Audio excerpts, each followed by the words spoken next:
भगवान ने कहा था कंचन तजना सहज है, सहज प्रिया का स्नेह है, और मान बढ़ाई ईर्षा दुर्लभ तजना है।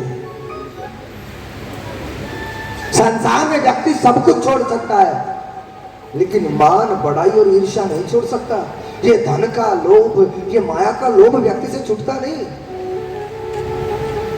एक बार एक मैया थी,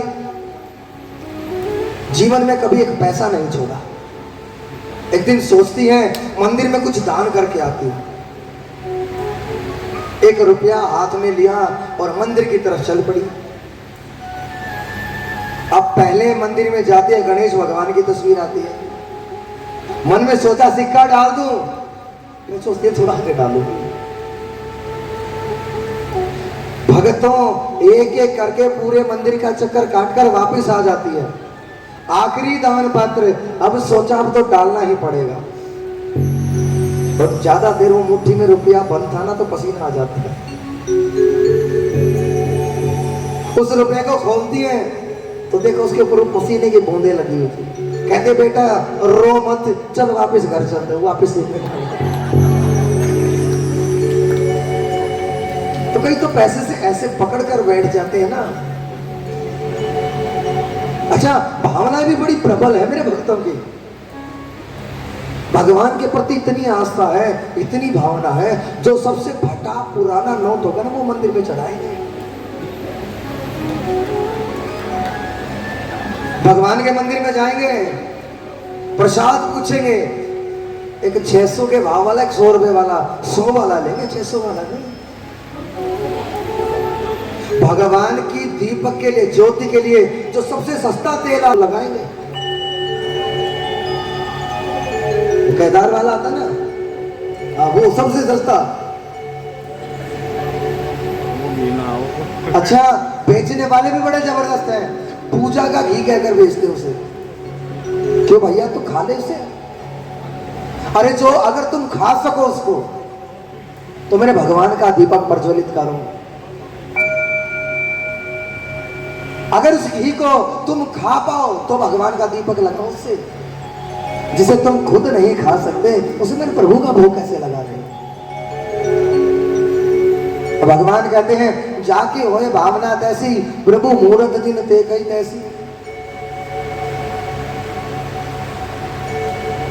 वो नकली घी की जोत लगाते हो, सबसे तुच्छ प्रसाद प्रभु पर अर्पित करते हो, सोचते हो भगवान तुम्हें करोड़पति बना दे। ऐसा संभव नहीं है। जब तक कि सर्वस्व उसको अर्पित नहीं करोगे। ये भावना है हमारी।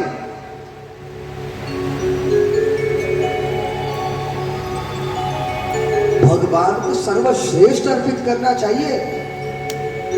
भगवान को सबसे अच्छा अर्पित करोगे तो ही भगवान तुम्हें अच्छा प्रदान करेगा। देखो, भगवान तो कहते हैं भगवान को तुम्हारी किसी वस्तु की आवश्यकता नहीं। अरे क्या चढ़ाओगे तुम भगवान को? कुछ देने पर ही भगवान को कुछ दे पाओ तुम। समर्थ है किसी का? किसी का भी समर्थ नहीं है। उस दीनानाथ को कुछ दो। खुद भिखारी हो, अपने आप को दाता समझते हो। मंदिर में जाके भगवान के सामने इतनी लंबी पर्ची पढ़ते हो, हे भगवान गाड़ी दे दे, घोड़ा दे दे, बंगला दे दे। एक इतना सा के पूरे नगर में ढिंडोरा पिटवा दोगे। कोई गौशाला में 51,000 दे के आए ना, तो बड़ा खर्चा हो गया। क्या हुआ?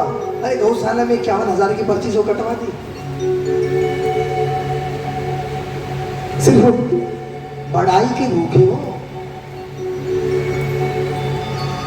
जिस दिन उस भगवान के प्रति भावना जागृत हो गई ना, देखिए 5 उंगलियां बराबर नहीं होती, लेकिन भगवान के नाम पर 90% तक व्यक्ति ऐसे हैं जो तुच्छ से तुच्छ वस्तु का उपयोग करते हैं। चाहे बेचने वाले हो, चाहे बनाने वाले हो, चाहे भगवान को भोग लगाने वाले हो। अरे उसको सबसे श्रेष्ठ अर्पित करो तो ही तुमको श्रेष्ठ बनाएगा। राजा बलि ने सर्वस्व अर्पित कर दिया था। अब दुर्वासा जी पुष्पमाला देते हैं, इंद्र उसे ऐरावत को पहना देते हैं, ऐरावत उसे पैरों के नीचे कुचल देता है।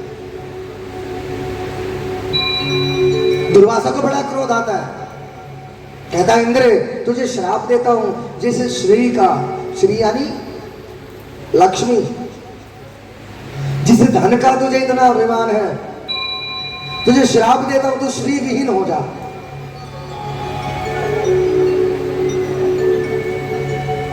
अब इंद्र कर नष्ट हो जाता है। धन को कैसे निकालें? देवताओं ब्रह्मा जी से बात की, ब्रह्मा जी ने कहा भाई समुद्र मंथन करो, सारी लक्ष्मी समुद्र के अंदर समा गई है। अब वासुकी नाग का नेता बनाया जाता है, मंदाचल पर्वत की मथानी बनाई जाती है, समुद्र के मध्य जो ही पर्वत को रखा गया, पर्वत समुद्र के अंदर समाने लगा। तब प्रभु कच्छप अवतार लेकर अपनी पीठ के ऊपर उस मंदाचल पर्वत को धारण करते हैं।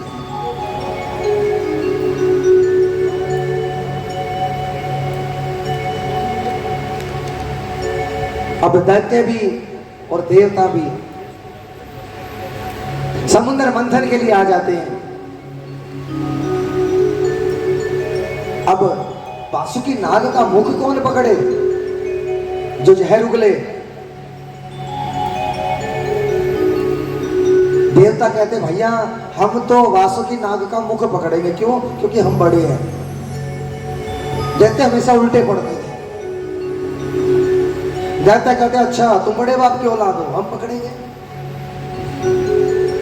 वासुकी नाग का मुख पकड़ा दैत्यों ने, पृष्ठ भाग पकड़ा देवताओं ने।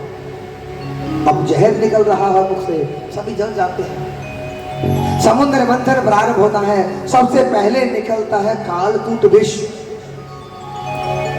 जिसे शंकर भगवान गले में धारण करते भगवान का एक नाम पड़ा, बोलिए नीलकंठ महादेव की।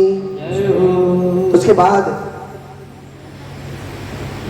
कामधेनु गाय प्रकट होती है जो ऋषियों को दान कर दी गई।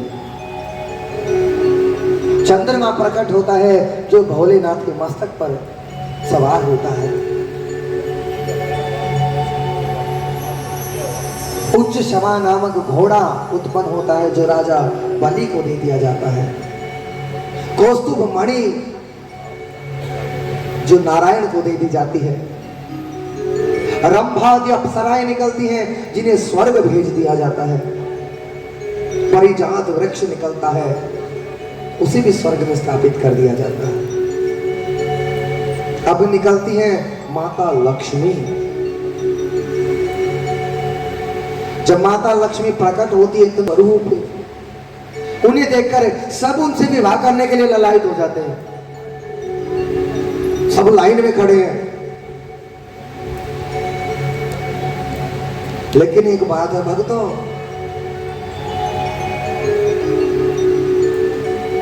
लक्ष्मी उसके पास कभी नहीं आती जो लक्ष्मी के पीछे भागता है।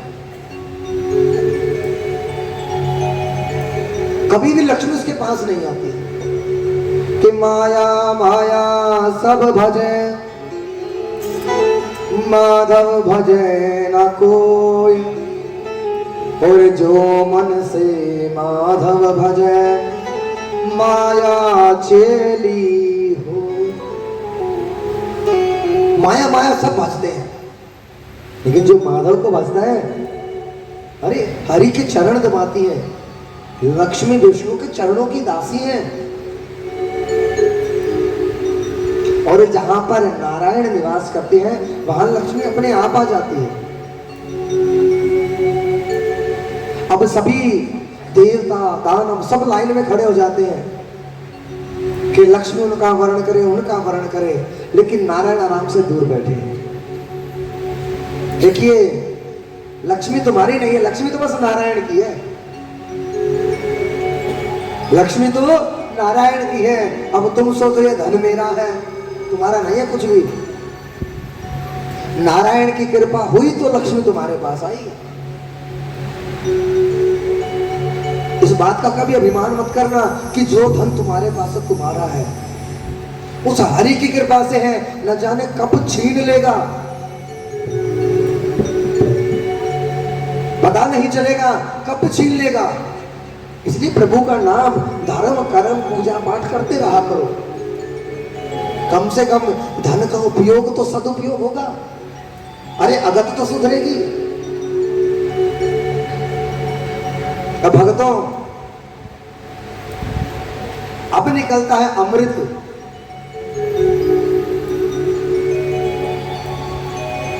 दैत्य अमृत को लेकर भाग जाते हैं।